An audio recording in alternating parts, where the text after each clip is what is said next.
بسم اللہ الرحمن الرحیم فَإِن لَّمْ تَفْعَلُوا وَلَن تَفْعَلُوا فَاتَّقُوا النَّارَ الَّتِي وَقُودُهَا النَّاسُ وَالْحِجَارَةُ أُعِدَّتْ لِلْكَافِرِينَ۔ پھر اگر تم یہ نہ کر سکو اور ہرگز تم نہ کر سکو گے تو اس آگ سے ڈرو جس کا ایندھن آدمی اور پتھر ہیں اور کافروں کے لیے تیار کی گئی ہے۔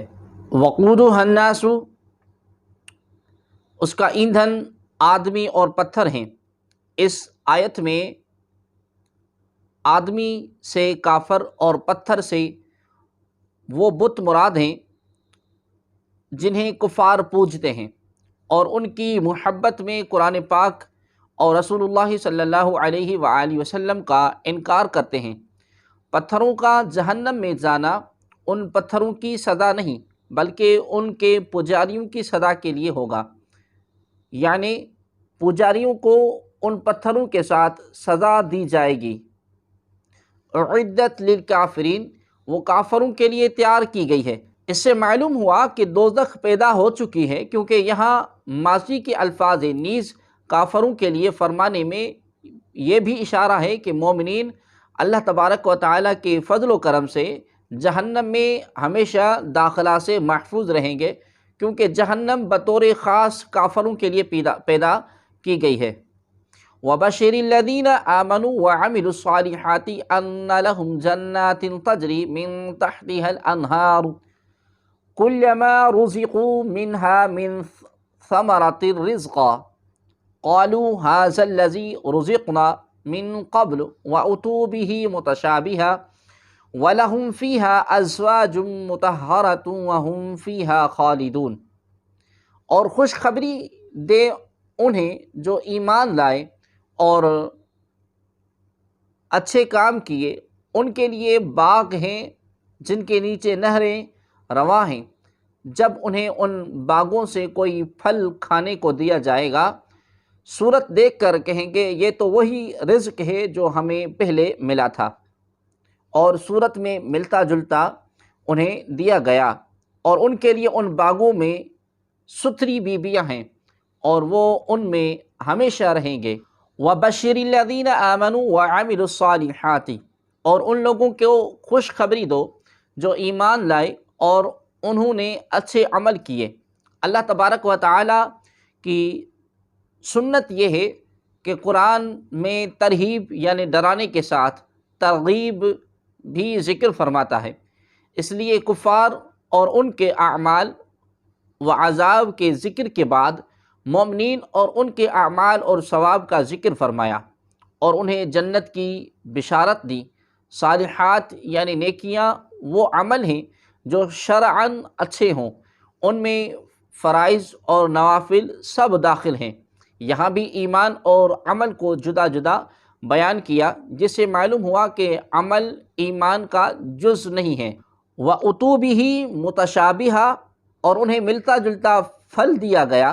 جنت کے پھل رنگت میں آپس میں ملتے جلتے ہوں گے مگر ذائقے میں جدا ہوں گے، اس لیے ایک دفعہ ملنے کے بعد جب دوبارہ پھل ملیں گے تو جنتی کہیں گے یہ پھل تو ہمیں پہلے بھی مل چکا، مگر جب وہ کھائیں گے تو اس سے نئی لذت پائیں گے اور ان کا لطف بہت زیادہ ہو جائے گا۔ اس کا یہ بھی معنی کیا گیا کہ انہیں دنیوی پھلوں سے ملتے جلتے پھل دیے جائیں گے تاکہ وہ ان پھلوں سے مانوس رہیں، لیکن جنتی پھل ذائقے میں دنیوی پھلوں سے بہت اعلیٰ ہوں گے۔ ازواج مطہرہ، پاکیزہ بیویاں، جنتی بیویاں خواہ حوریں ہوں یا اور سب کی سب تمام ناپاکیوں اور گندگیوں سے مبرہ ہوں گی، نہ جسم پر میل ہوگا نہ کوئی اور گندگی، اس کے ساتھ ہی وہ بد مزاجی اور بد خلقی سے بھی پاک ہوں گی۔ وَهُمْ فِيهَا خَالِدُونَ، اور ان باغوں میں ہمیشہ رہیں گے۔ جنتی نہ کبھی فنا ہوں گے اور نہ جنت سے نکالے جائیں گے، لہذا جنت اور اہل جنت کے لیے فنا نہیں ہے۔ ان اللہ لا یستحیی ان یضرب مثلا ما بعودۃ فما فوقها فَأَمَّا الَّذِينَ آمَنُوا فَيَعْلَمُونَ أَنَّهُ الْحَقُّ مِنْ رَبِّهِمْ وَأَمَّا الَّذِينَ كَفَرُوا فَيَقُولُونَ مَاذَا أَرَادَ اللَّهُ بِهَذَا مَثَلًا يُضِلُّ بِهِ كَثِيرًا وَيَهْدِي بِهِ كَثِيرًا وَمَا يُضِلُّ بِهِ إِلَّا الْفَاسِقِينَ۔ بے شک اللہ اس سے حیا نہیں فرماتا کہ مثال سمجھانے کے لیے کیسی ہی چیز کا ذکر فرمائے، مچھر ہو یا اس سے بڑھ کر۔ بہرحال ایمان والے تو جانتے ہیں یہ ان کے رب کی طرف سے حق ہے، اور رہے کافر تو وہ کہتے ہیں اس مثال سے اللہ کی مراد کیا ہے۔ اللہ بہت سے لوگوں کو اس کے ذریعے گمراہ کرتا ہے اور بہت سے لوگوں کو ہدایت عطا فرماتا ہے، اور وہ اس کے ذریعے صرف نافرمانوں ہی کو گمراہ کرتا ہے۔ ان اللہ لا یستحی، بے شک اللہ اس سے حیا نہیں فرماتا۔ جب اللہ تبارک و تعالی نے سورہ بقرہ کے دوسرے رکوع میں منافقوں کی مثال بیان فرمائی تو منافقوں نے اعتراض کیا کہ اللہ تبارک و تعالی کی شان اس سے بلند تر ہے کہ ایسی مثال بیان فرمائے۔ اور بعض علماء نے فرمایا کہ جب اللہ تبارک و تعالی نے کفار کے معبودوں کی کمزوری کو مکڑی کے جال وغیرہ کی مثالوں سے بیان فرمایا تو کافروں نے اس پر اعتراض کیا، اس کی رد میں یہ آیت کریمہ نازل ہوئی ہے۔ چونکہ مثالوں کا بیان حکمت کے مطابق اور مضمون کو دل نشین کرنے والا ہوتا ہے، اور ماہرین کلام کا یہ طریقہ ہے، اس لیے مثال بیان کرنے پر اعتراض غلط ہے۔ یضل بہ کثیرا، اللہ بہت سے لوگوں کو اس کے ذریعے گمراہ کرتا ہے۔ ان الفاظ سے کافروں کو جواب دیا گیا کہ مثالیں بیان کرنے سے اللہ تبارک و تعالیٰ کا کیا مقصود ہے۔ نیز مومنوں اور کافروں کے مقولے اس کی دلیل ہیں کہ قرآنی مثالوں کے ذریعے بہت سے لوگ گمراہ ہوتے ہیں جن کے عقلوں پر جہالت کا غلبہ ہوتا ہے، اور جن کی عادت صرف ضد، مقابلہ بازی، انکار اور مخالفت ہوتی ہے، اور کلام کے بالکل معقول، مناسب اور موقع محل کے مطابق ہونے کے باوجود اس کا انکار کرتے ہیں، اور انہی مثالوں کے ذریعے اللہ تبارک و تعالی بہت سے لوگوں کو ہدایت دیتا ہے جو غور اور تحقیق کے عادی ہوتے ہیں اور انصاف کے خلاف بات نہیں کہتے، جو جانتے ہیں کہ حکمت یہی ہے۔ عظیم المرتبہ چیز کی مثال کسی قدر و قیمت والی چیز سے، اور حقیر چیز کی مثال کسی ادنا شے سے دی جاتی ہے، جیسا کہ سورہ بقرہ کی آیت نمبر 17 میں حق کی مثال نور سے اور باطل کی مثال تاریکی سے دی گئی۔ نزول قرآن کا اصل مقصد تو ہدایت ہے، لیکن چونکہ بہت سے لوگ اپنی کم فہمی کی وجہ سے قرآن کو سن کر گمراہ بھی ہوتے ہیں، لہذا اس اعتبار سے فرمایا کہ قرآن کے ذریعے بہت سے لوگ گمراہ ہوتے ہیں۔ وَمَا يُضِلُّ بِهِ إِلَّا الْفَاسِقِينَ، اور وہ اس کے ذریعے صرف نافرمانوں ہی کو گمراہ کرتا ہے۔ شریعت میں فاسق اس نافرمان کو کہتے ہیں جو کبیرہ گناہ کا مرتکب ہو۔ فسق کے 3 درجے ہیں۔ ایک تغابی، وہ یہ آدمی اتفاقیہ کسی کبیرہ گناہ کا مرتکب ہو جائے اور اس کو برا ہی جانتا رہا۔ دوسرا انہماق، کہ کبیرہ گناہوں کا عادی ہو گیا اور اس سے بچنے کی پرواہ نہیں کرتا۔ تیسرا جحود، کہ حرام کو اچھا جان کر ارتکاب کرے، اس درجے والا ایمان سے محروم ہو جاتا ہے۔ پہلے 2 درجوں میں جب تک سب سے بڑے کبیرہ گناہ یعنی کفر اور شرک کا ارتکاب نہ کرے وہ مومن اور مسلمان ہیں۔ مذکورہ آیت میں فاسقین سے وہی نافرمان مراد ہیں جو ایمان سے خارج ہو گئے۔ الذین ینقضون عہد اللہ من بعد میثاقہ ویقطعون ما امر اللہ بہ ان یوصل ویفسدون فی الارض اولئک هم الخاسرون، وہ لوگ جو اللہ کے وعدے کو پختہ ہونے کے بعد توڑ ڈالتے ہیں اور اس چیز کو کاٹتے ہیں جس کے جوڑنے کا اللہ تبارک و تعالی نے حکم دیا، اور زمین میں فساد پھیلاتے ہیں، تو یہی لوگ نقصان اٹھانے والے ہیں۔ الذین ینقضون عہد اللہ، وہ جو اللہ کا عہد توڑتے ہیں، اس سے عہد مراد ہے، اس سے وہ عہد مراد ہے جو اللہ تبارک و تعالی نے گزشتہ آسمانی کتابوں میں حضور کریم صلی اللہ علیہ وآلہ وسلم پر ایمان لانے کے متعلق فرمایا تھا۔ ایک قول یہ ہے کہ عہد 3 ہے۔ پہلا عہد وہ ہے جو اللہ تبارک و تعالی نے تمام اولاد آدم سے لیا کہ اس کی ربوبیت کا اقرار کرے۔ اس کا بیان سورہ اعراف کی آیت نمبر 172 میں آئے گا۔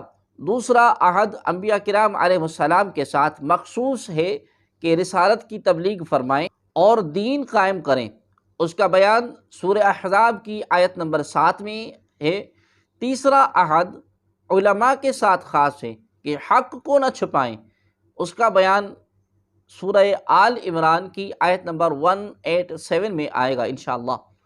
ما امر اللہ بھی، جس چیز کا اللہ نے حکم دیا، جن چیزوں کے ملانے کا حکم دیا گیا ہے وہ یہ ہیں: ایک، رشتہ داروں سے تعلق جوڑنا، دوسرا مسلمانوں کے ساتھ دوستی اور محبت کرنا، تیسرا تمام انبیاء علیہ السلام کو ماننا، چوتھا تمام کتابوں کی تصدیق کرنا اور حق پر جمع ہونا۔ ان کو قطع کرنے کا معنی ہے کہ رشتہ داروں سے تعلق توڑنا، انبیاء علیہ السلام کو نہ ماننا اور اللہ کی کتابوں کی تصدیق نہ کرنا۔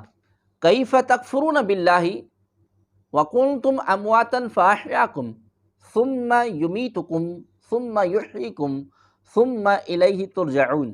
کیسے اللہ کے منکر ہو سکتے ہو حالانکہ تم مردہ تھے، اس نے تمہیں پیدا کیا، پھر وہ تمہیں موت دے گا، پھر تمہیں زندہ کرے گا، پھر اسی کی طرف تمہیں لوٹایا جائے گا۔ کیف تکفرون باللہ، تم کیسے اللہ کے منکر ہو سکتے ہو؟ توحید اور نبوت کے دلائل اور کفر اور ایمان کی جزا اور سزا ذکر کرنے کے بعد اللہ تبارک و تعالی نے اپنے خاص و عام نعمتوں کا اور قدرت کی عجیب نشانیوں کا ذکر فرمایا، اور کفر کی خرابی اور برائی کو کافروں کے دلوں میں بٹھانے کے لیے انہیں خطاب کیا کہ تم کس طرح خدا کے منکر ہوتے ہو حالانکہ تمہارا اپنا حال اللہ تبارک و تعالی پر ایمان لانے کا تقاضا کرتا ہے، کیونکہ تم بدن میں روح ڈالے جانے سے پہلے تمام مراحل میں مردہ تھے، یعنی کچھ نہ تھے یا بے جان جسم تھے، پھر اس نے تم میں روح ڈالی، روح ڈال کر تمہیں زندگی دی، پھر زندگی کی مدت پوری ہونے پر تمہیں موت دے گا، پھر تمہیں زندہ کرے گا۔ اس سے یا تو قبر کی زندگی مراد ہے جو سوال کے لیے ہوگی، یا قیامت کی، پھر تم حساب اور کتاب اور جزا کے لیے اس کی طرف لوٹائے جاؤ گے۔ اپنے اس حال کو جان کر تمہارا کفر کرنا نہایت عجیب ہے۔